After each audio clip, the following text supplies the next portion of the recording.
Hey guys, so the next part we're going to cover after backtracking is using linear equations and identifying the gradient.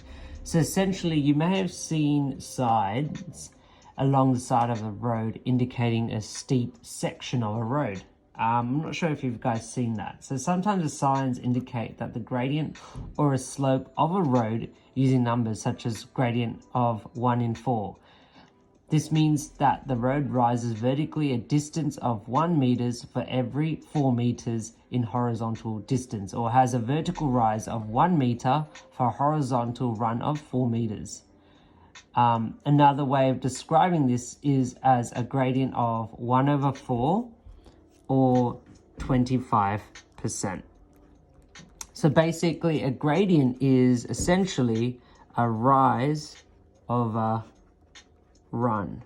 So in this case, you are rising 1 unit and you are running 4 units. So 1 over 4. So if it's going from destination A to destination B, you're rising 1 unit and you're running 4 units. In this situation, if you're going from destination K to destination L, you're going down minus 2 units and you're running 5 units. So if it's the formula for gradient is rise over run, in this situation your rise is -2, so -2 divided by 5 units. So rise over run. So your vertical distance divided by your horizontal distance.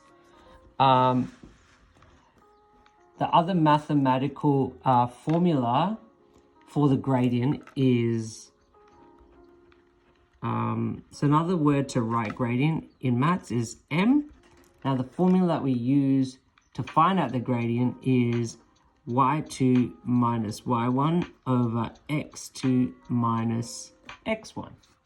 I'm going to cover that in a bit more depth. So in this situation, for example, now if you, for example, had this particular graph, assuming that it is straight.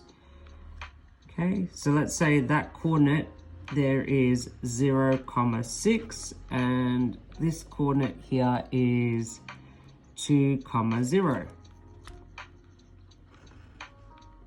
Now the question's saying, okay, find out the gradient. Okay, so basically, you've got 2 coordinates, okay? You have 2 coordinates here. You have 0, 6, and you also have 2, 0. The first step is to label the coordinates, okay? So we're going to label these coordinates.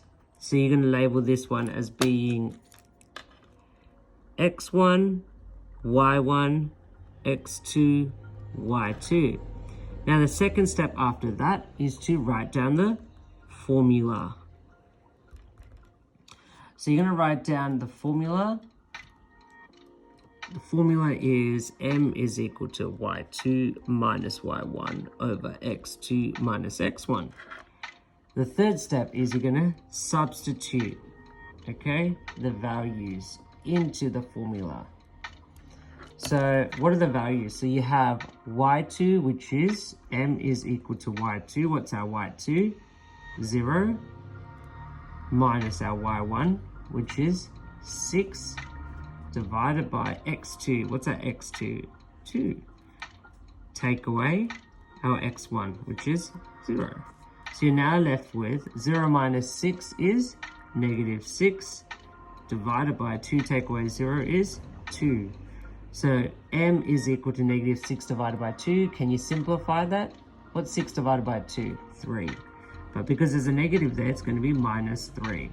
So your gradient is equal to -3. And now how do you make sure and how do you check if that's actually correct? Well, as you can see here, the gradient is a negative slope. So if this line or linear equation is going this way, in this direction, we classify that as a negative gradient, okay, because it's going in this direction. Whereas, for example, if the line is, or the linear equation is going this way, or let's say, for example, if the linear equation is going this way, we classify that as a positive gradient, okay? And we know that here it's -3, so it is correct. It's going this way. So m is equal to -3 is classified as a negative gradient. Now in this question, it will also ask us, what is our x-intercept? How do you find out the x-intercept? All we have to do is look at where this linear equation touches your x-axis. Where's the x-axis? The x-axis is over here. Where's the x-intercept? What does it mean by intercept? Intercept means where it crosses over.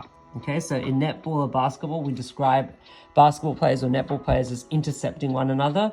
So this linear equation intercepts this x-axis here. So x is equal to 2, and the coordinate of that x-intercept is 2, 0. Now to find out the y-intercept. The y-intercept is when the line crosses the y-axis. So where does it cross the y-axis? At this particular coordinate, 0, 6. So your y-intercept is 6. To write that as a coordinate, 0, 6. So your y-intercept is 6, your x-intercept is 2.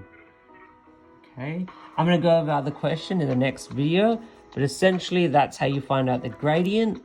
Your gradient is your rise over run. Okay, if the rise is going downwards, it's negative, but if it's a positive, it's going upwards. Your formula to find out the rise over run is y2 minus y1 over x2 minus x1. Then you identify, you label, your first step is to label the coordinates here. You've got 2 coordinates, so you can either label this one as being x2, y2, or x1, y1. It depends on which one you want to label. Then you write down the formula, the second step. Then the third step is to substitute the values that you have as your x2 or y2. And then once you substitute it, you find your gradient. Okay? Then you're finding out your x-intercept and your y-intercept by observing the graph. Where does a line, a linear equation, intercept the x-axis, and where does it intercept the y-axis? Okay, so this is an example of a negative gradient because it's a negative slope. This is an example of a positive gradient or a positive slope. Okay, I'm going to put up some questions in the next video. Hopefully you guys have understood that, and if you have any questions, please do not hesitate to email me or to send me a notification. Thank you.